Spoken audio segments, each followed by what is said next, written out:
Hey, what's going on? Ryan here, Triathlon.com. And if you're watching this on Facebook Live, we're doing a recording for 70.3 Oregon. We're talking about the event schedule. Time of this recording, we're July 14th. The race is July 23rd, so a week and a half, week out. I'm trying to get this out there. A lot of questions in the group that I'm put together for any training. I've done training plans for just the race in general. I've done training plans for athletes who've done the race. I've done some course recon, so I share the videos and do these videos because I eventually just do this information for my athletes anyway, but I thought I'd put it out there for you guys to soak up as well from a coach perspective on doing what recon I can via the internet, because it's a beautiful thing, because so much is out there now, and Ironman has really gotten on the program about putting as much information as possible out there. With that, we're going to dive into video Ironman 70.3 Oregon. We're going to talk about the event schedule and kind of what's going on with the event. Notice the trusty page on the internet, there, IRONMAN.com. You go to 70.3 Oregon, and this is where I get all my information for any races I'm going to do. As you can see, it's got just information: river swim, flat bike course, flat run course, which you take that in perspective. I've done videos on all the courses and everything on the profile, so you can search those videos up if you want to. But today we're going to talk about going to athlete section. We're going to go into the event schedule. So this is everything you need to know about what's going on with the event. And I will do a little bit of background information. I do like to see people get out and get to the race venue at least the first day, arrive the first day to check in. So Friday is when check-in opens up for the first time.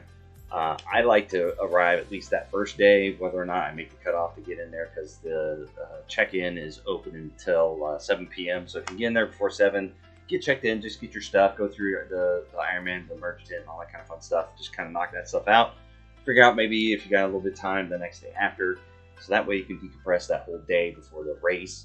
It's a little bit nicer because you do check in the day before the race for 7.3 events. You can't do that for the fulls, but you can for halves. But I like to see people, try to get in Friday if you can, especially if you're traveling from out of state, flying or anything like that. You got delays, you got all kinds of stuff that could throw a wrench into things. So if you're cutting it pretty close coming in Saturday before check-in closes at like 5 p.m. instead of 7 on Friday, it could cause problems. You don't want to miss that check-in. You don't have to go through and be like, oh my gosh, I need to contact the race director or somebody and let them know that I'm going to be late. But in a different video, I've gone over the go up here, the athlete guide. A lot of questions are answered in the athlete guide. Definitely read it. It's got, and we're not going to do a whole video about the athlete guide for this video, just talk about the event schedule, but that is nice because it's got emergency contact info in there. They've been getting up to speed with putting a phone number and an email address, and they've been pretty good about getting a hold of athletes that reach out, whether you got a problem, travel delays.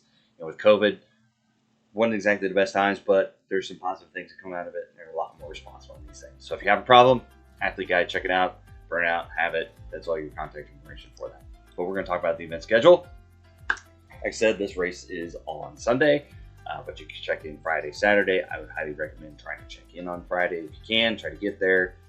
They got the Ironman Village, they got the merch tent, they got check-in, they got the store open, and they got 2 athlete briefings. I always like to time my visit of check-in, whatever day I'm going, to try to coincide with an athlete briefing. So that way you're there, you get all your check-in, especially if you're coming in from a little bit of ways. There's some race venues are a little bit not as convenient to just come over to. You have to drive there, park, get out, walk around, and try to find where you're going. So just depending on the race, the venue, and that type of thing, I like to try to time it all together. That way I do my check-in or I get the athlete briefing, because you got to notice it's check-in on Friday, still 7 p.m. So if you go to that athlete briefing, you try to check in afterwards, you're going to cut it a little bit close. I would come in like Friday, 5 o'clock, do your check-in, allow an hour, 45 minutes or whatever, go through merch tent, everything like that. Find a nice place to get situated at 6 p.m., watch athlete briefing, and then you're done. So that'd be your Friday. Saturday, 9 a.m. to 5 p.m. Notice they don't start until 2 on Friday, but they start at 9 a.m. on Friday, but close at 5 instead of 7 on Saturday. So don't plan to be there too late, or else you could be in trouble. Check-in village is open, stores open, mandatory bike check-in. So this is the same at all races. You have to bring your bike into transition the day before the race and rack it by the seat. Bars pointing away from the bars, or from the the actual racks, and then you want to alternate which way your bike is facing. Basically, you look at the rack, there's going to be a sticker on it, you put your bike there, you want to be able to see the sticker and the number from the side you put your handlebars in. So you got your seat, handlebars pointing towards you, you see your number, race number there, you're good to go. Otherwise, they'll have volunteers go through, and usually they'll come back and they'll re-rack your bike the right way, and you may not like where they put it, how they do it, or whatever. If you don't want people touching your bike, make sure you do it the right way, so that way they don't have to come back and mess with it later. But check in 9:30 to 5:30. So if you're coming in on Saturday, I've done this before too. You're coming in with all your gear, your bike, your everything. Bring it to check-in, bring your bike, get checked in, get all your stuff, take your bike stickers out. You got to have your bike stickers on your bike before you put in transition, because you can get access to everything in the morning. So all you need is your bike and the bike stickers. That's all you need. So make sure you build your bike up, put your bike stickers on, then take the transition, especially if you don't want to have to leave, go back to the hotel, get your bike, all that kind of stuff. Bring your bike with you, check in, bring your stuff back out to where you park, put it on your bike, bring your bike back in. Easy peasy, no problem, right? Right. So mandatory bike check-in and timing chip pickup. Notice they're doing this a little bit different these days. You used to get your timing chip when you did check-in, but now they're getting it at bike check-in. So they're making a little bit more incentive to get your bike there and not mess with it, because you don't get your timing chip unless you come drop your bike off. So that's a little bit different thing they've been doing for 2023. So make sure you pay attention to that as well. Athlete briefing, they've got a couple of those. This one's interesting. Not all the events have this. They have life sport clinic, race nutrition, and pace strategies. So if you want to just hear a little bit of information, I imagine some Ironman University certified coaches are going to be there. And they got another clinic, mastering open water for beginners and experts. So if this is going to be your first triathlon or something like that, that might be kind of nice to come and listen to maybe some tips and insight about open water, all that kind of fun stuff. So basically on Saturday, if you arrive in town Friday, get situated, don't worry about checking, come check in on Saturday, drop off your bike, get your timing chip, time up for an athlete briefing, hang out for the clinic on nutrition, or maybe do the clinic on nutrition and athlete briefing, and then clinic on mastering open water. So if you do all that, bring water, bring snacks. If it gets hot and something like that, you may not have access to get this stuff. Some race venues have been good about they're bringing food trucks, other stuff to make it a little bit more accessible and friendly to kind of be there in the Ironman Village area for extended periods of time.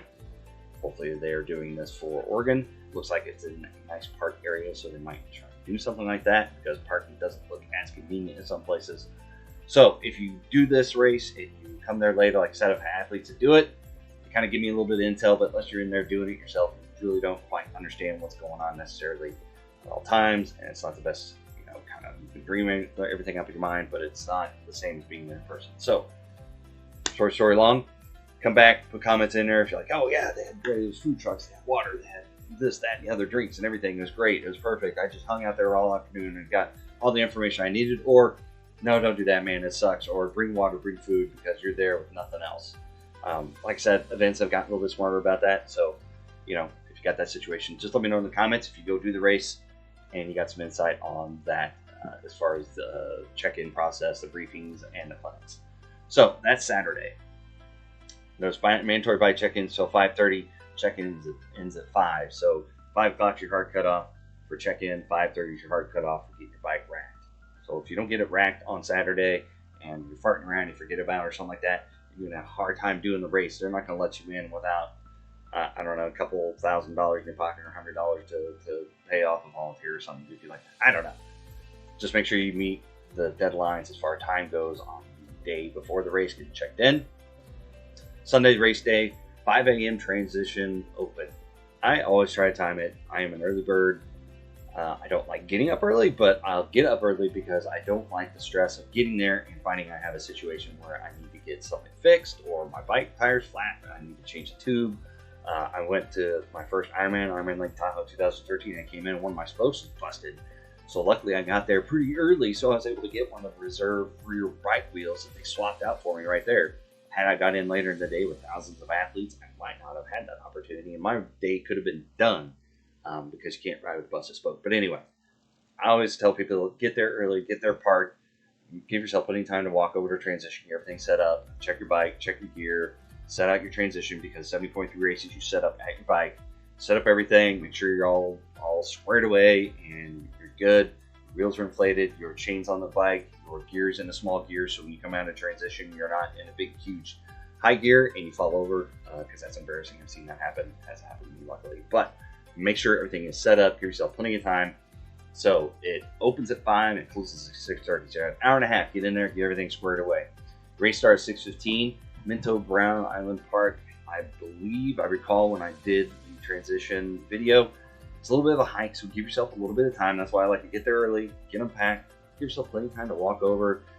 That way, if you do get to the swim start and forget something, I forgot my goggles or whatever, you can have a little bit of time to run back and get it if you need to. I always like to have more time than not. And if you find yourself with extra time, go sit underneath a tree or whatever and just hang out. It's a lot less stressful just to be hanging out, kind of bored, waiting for the race to start, than it is running out with your head cut off because you forgot something or you're running out of time. So, the other information here on the event schedule, the village is going to be open, so spectators go in there and buy stuff if you want to during the race. Metal engraving, post-race food. They've gotten a little bit better. Some events are better than others. So, comment back later if you got there and the post-race food was just excellent, awesome, or if it was just total crap, then you wouldn't recommend it. Bike gear and checkout, notice 12:30. They won't let you get your bike out of transition until 12:30. Usually they'll let you come in and maybe kind of clean up your spot, get your stuff all squared away, but they will not let you take your bike off the rack until the last bike rider is in. So just be aware of that. Be careful of that. Then awards ceremony. If you want to qualify for Worlds for 2024, it looks like, you need to be there in person.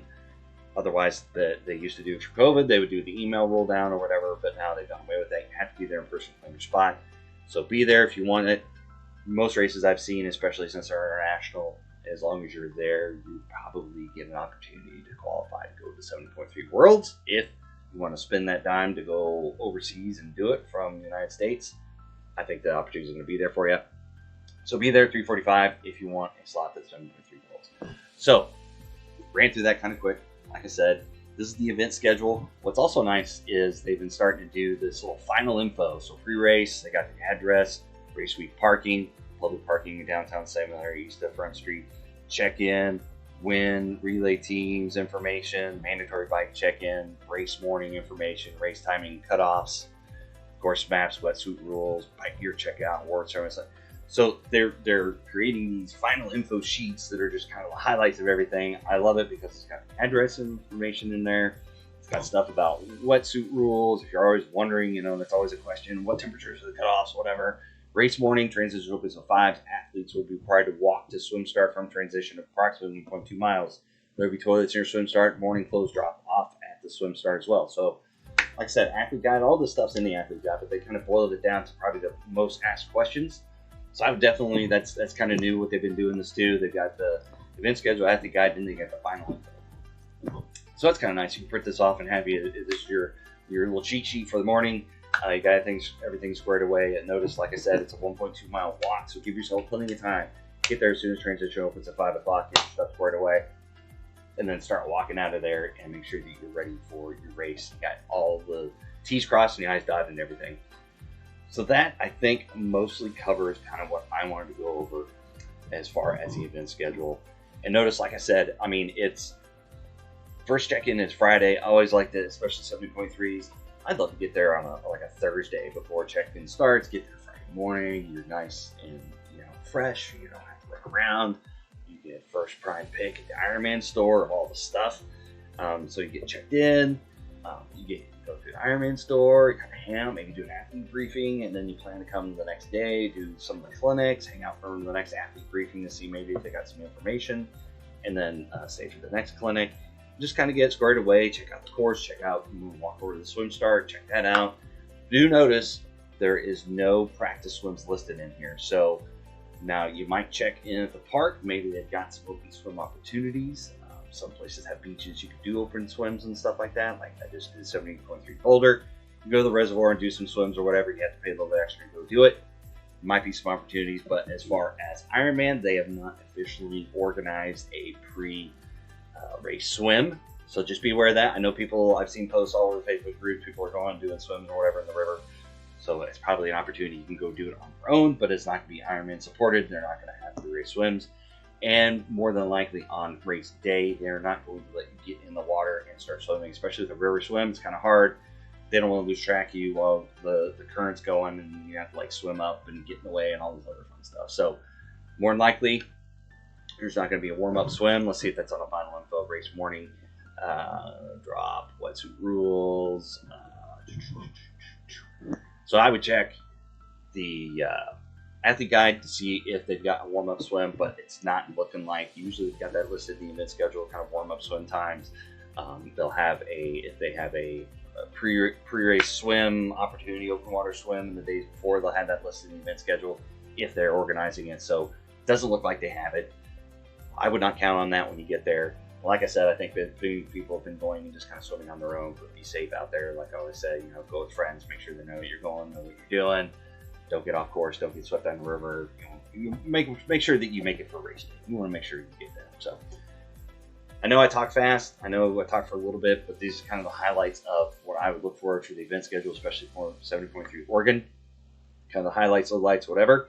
Hopefully this helped you out. If it did, give it a like on Facebook.